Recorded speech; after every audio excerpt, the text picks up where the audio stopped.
What's up, Liron here. Thank you for joining me in episode 5 of my podcast, and I'm really happy to have you with me. Today I want to talk to you about a topic that personally fascinates me, and that is creating with spontaneity versus creating with control. Okay, so I want to talk to you about the difference between allowing yourself maybe complete freedom while creating versus maybe doing things in a more deliberate, measured manner. And I want to try and correlate this as much as possible to all artistic endeavors, whether it be drawing or painting or sketching, composing music, filming, video editing, directing, like everything. And I'm really curious to hear your opinion as well, so feel free to hit me up with an email. I'll have my email address in the show notes. I'm curious to hear your opinion on the topic, okay? I will do my best to give examples from my own fields, but I'm sure this can be found or this concept can be discussed regarding many other artistic fields, okay? So let's jump right into it. I find that you can create using many different approaches, and for me personally, I moved between different types of approaches. In the beginning, I was very, very deliberate with my creation, and I talk about specifically watercolor paintings. It's something that I used to do really in a measured way, working slowly, trying to really control every possible aspect of it. Now, if you do watercolor painting, you know you cannot control too much of it. Most of it, a lot of it is just letting the paint do what it does. But the things that were under my control, I really try to keep under my control. Then I went through a little bit of a different period with my creation where I would allow myself more freedom as I create. And this will be very apparent in my physical, even the way I stood up while painting and allowing my hand to move more freely as it uses the brush across the paper.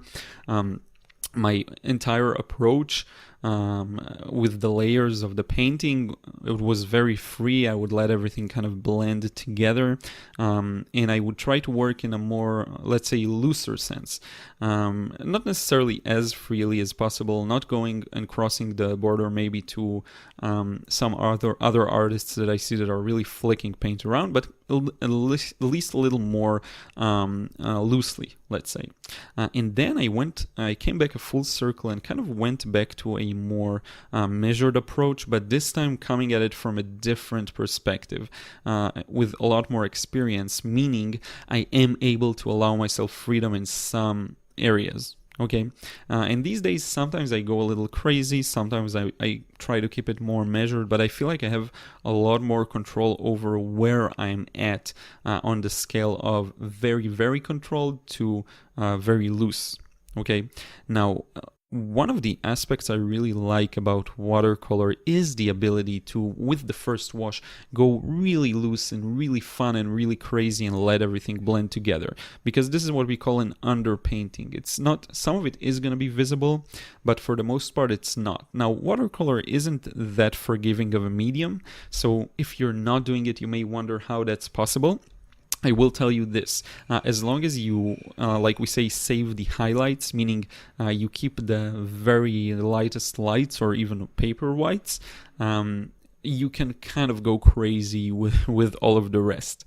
Okay, so this is what I find, at least, and I really enjoy this. Like if I paint a scene with buildings and trees and the sky, I really enjoy letting the sky sort of bleed into the buildings. I will try to put an example of this in the show notes, okay, so be sure to check them out.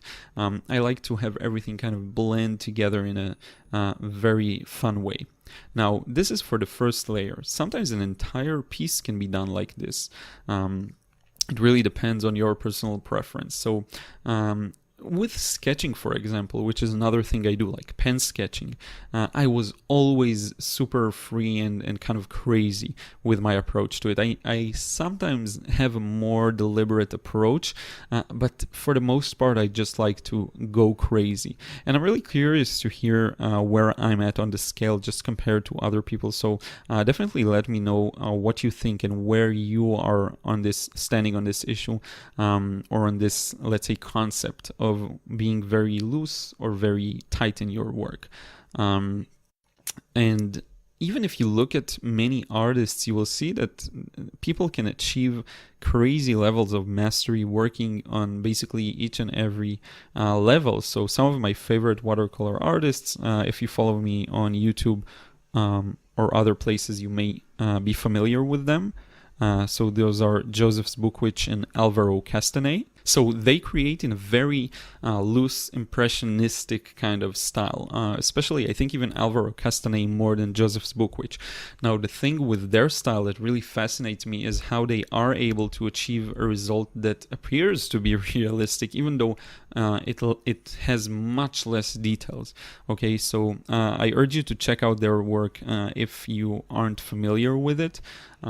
Now, if we go a little more towards the other side of being more loose, in my recent abstract portraits, I really allow myself to go looser and let all of the different brush strokes mix together, especially on the first few washes. Later on, I try to be a little more controlled, but many times I just go crazy in the beginning, and this is an example of going even more extreme in the direction of just being loose and free. And I find that when I'm free, it's like a trade-off sometimes when I allow myself to create more freely. On the one hand, there's more spontaneity and even more intuition involved. And I think intuition plays an important kind of role in painting many times, and I'm not sure what's the popular opinion on this, especially in the areas of painting, but to me at least, I think that I can actually feel when I'm able to use my intuition to maybe have a good color selection or use a good composition, and sometimes I feel like my intuition is off. So for example, I think when you're looser, it's easier to pull that intuition towards you, but on the other hand, if you don't have enough technical skills to control what you're doing, you're gonna be in trouble.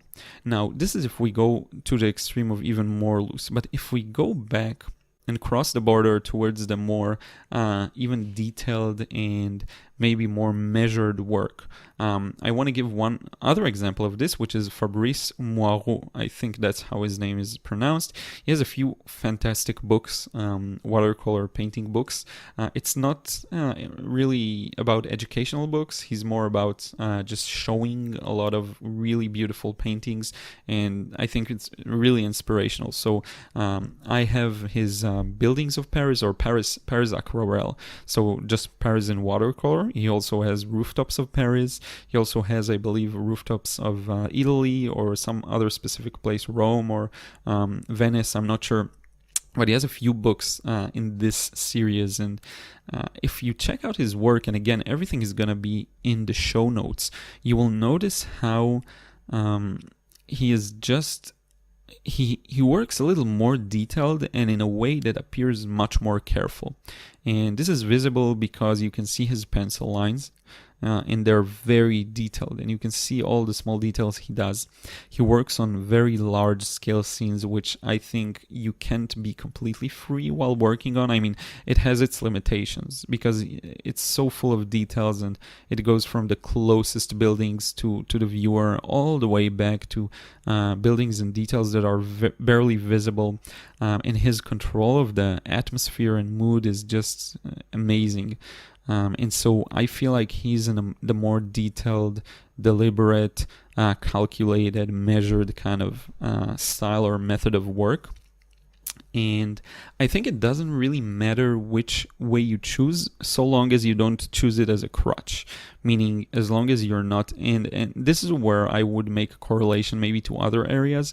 I guess even in like other artistic fields, you have the ability to be more free and to really let loose. But then on the other hand, you have the ability to be more reserved, and I hope you get the idea of what I'm aiming at. It's not just the level of details in the painting example, it's also the entire approach to how you lay down the details. So I hope the correlation is somewhat clear to you and that I can get the message across. But basically, I'm saying that you have a few ways or a few approaches to create, and it really fascinates me, this just large variety. And I think what's important, back to my point, is that you don't choose one or the other as a crutch. Meaning, if you're the kind of person that can't loosen up and you have to have everything carefully measured, then it can be a vulnerability, I think, because when you need to work quicker, for example,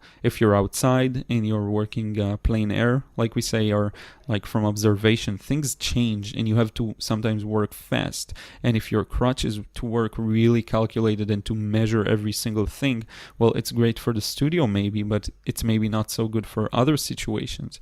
It may also not be so good for deadlines, but in any case, and I think the opposite is true as well. If you're working really fast and really loose because you're unable to work with patience or to work in a detailed manner, then this can be a vulnerability as well. You can be in trouble for that, because what happens when you have to actually produce something that has a lot of details and a high level of accuracy?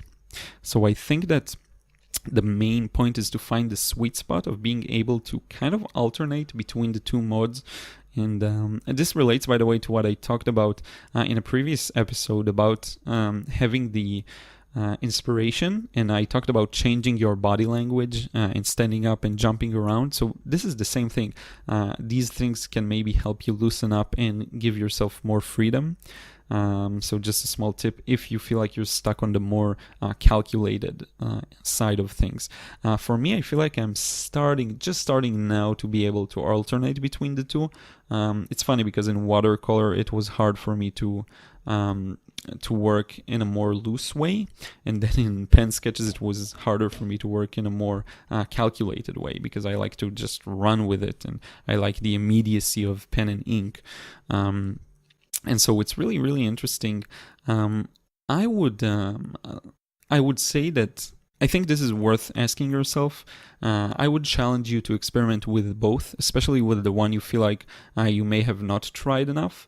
For the longest time, I didn't believe in the more spontaneous and quick and maybe even abstract style of work, of painting. But the thing is, the moment I dove deeper into it, I found out that there's a lot of depth to it and a lot of things that you can have control over, even while you kind of go crazy and be very spontaneous. And I think it's just a smart move to try both. And see which one suits you better and suits your style better.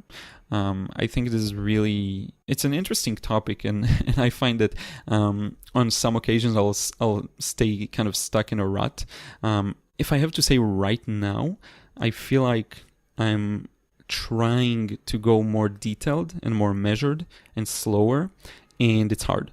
I feel like I get lost in the details sometimes. But if I were to take a few steps back and just go a little loose and maybe even imitate some other styles that I'm more familiar with, for example, Joseph's Book Witches and Alvaro Castanets, then I'm somehow able to create a scene. So this leads to a situation where it's really easy for me to simplify what I see and maybe merge together different colors and different aspects of the image, and then create a final painting that's at an okay level.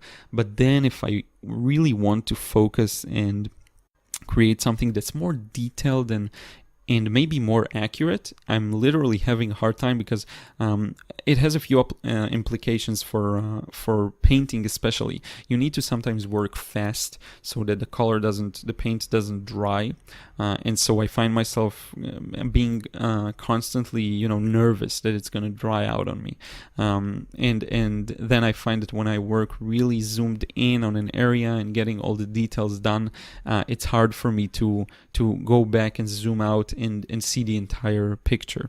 Now, there are a few methods to support that. I guess you can build maybe or work on the main large shapes of a scene or something like that. And this is true for painting or for sketching or drawing, whatever it is, illustration. You can kind of build the main larger blocks of information or of the scene, get the main values in there, and then kind of zoom in and get all the details done. But I feel like this switch is really challenging for me. It's an interesting experience, because in the past I'd have a hard time detaching from being accurate and slow and measured and moving into a looser style. So it's kind of like one time it's this, one time it's that. It's just a fascinating journey. Sometimes what I try to do, and this is another really interesting topic, is I try to observe my mental state while I'm sketching with a pen, or my even my emotions, or my how I feel inside. While I'm sketching really quickly and loosely with the pen, or really detailed and measured with the pen. And then I try to use the resources that I use in this instance for my watercolor painting. So for example, back when I was at the time where I had to be really, really under control with my paintings, I actually went to another field, which is the sketching, and said, when I'm sketching, I feel really free. I feel really loose. I feel really like I can just let go and enjoy and have fun. When I paint, I don't feel that. Let's access this psychological or mental state or emotion and try to bring that into painting. And this is something that really, really worked well for me in the past. So I would recommend, if you're trying a few things, let's say, and one of them is working for you, I think it's valuable to not just look at it at the very surface level and say, oh, okay, I'm better with pen and ink because watercolor has more technique involved. Don't just that's a bit of a cop out, because I think there's a deeper level to your creation, which is literally how inspired you feel in your body. And some mediums may bring out that inspiration more easily, and some may take a little more effort. So with the ones that bring it out more easily, for me, for example, pen sketching, I think it's really worth waiting for a moment and really thinking about this, just stopping for a moment and thinking, when I sketch with a pen, I'm really, really loose and I can really enjoy myself. But with this other thing, that's painting, I feel more challenged. So let's try and get the same feeling of freedom I get with the pen, with the painting. And I think it's just a really, really smart move, a really smart approach, and really own that feeling and use it for another field. Now, it may seem like, drawing and painting is closely connected, especially if you maybe compare it to video editing, or to something that's completely different, maybe even writing. And it's really a good question of, how do I apply this maybe to writing? How do I apply this to a completely different field of artistic creation? And I think this is the challenge, and I would like to leave you with that question, actually, of if there's something you're really good at, and it doesn't even have to be artistic when I think about it, but it usually is very apparent with artistic stuff. And you're really good at it, but there's something else you may struggle with. I would ask myself, what resources do I actually have when I'm enjoying myself and when I'm having an easy time that I don't have when I do the other activity that I'm struggling with? And maybe I can actually lend some resources from that situation and use them in another situation. I know it's a bit vague maybe, and it's a bit hippie, but these are actually things that once you start paying attention to at the very high levels of creation, you see that they're very practical and they're not just hippie. So anyway, this is it in terms of basically all the topics I wanted to talk about. So let's move on to the artist corner, and this really connects with what we talked about earlier. I want to present you with an artist that I mentioned today, which is Joseph Zbukvic. And seriously, if you don't know him, you have to check out his work. He works as I mentioned earlier, in a looser impressionistic style, but the vibe or the feeling of the final painting is that of a high level of realism. There's a good feeling of light and atmosphere and mood. He has an amazing book on that, and I just really, really recommend you check him out. If you like him, I would also recommend checking out Alvaro Castanet, but maybe that's a topic for another time. One artist per corner, I guess.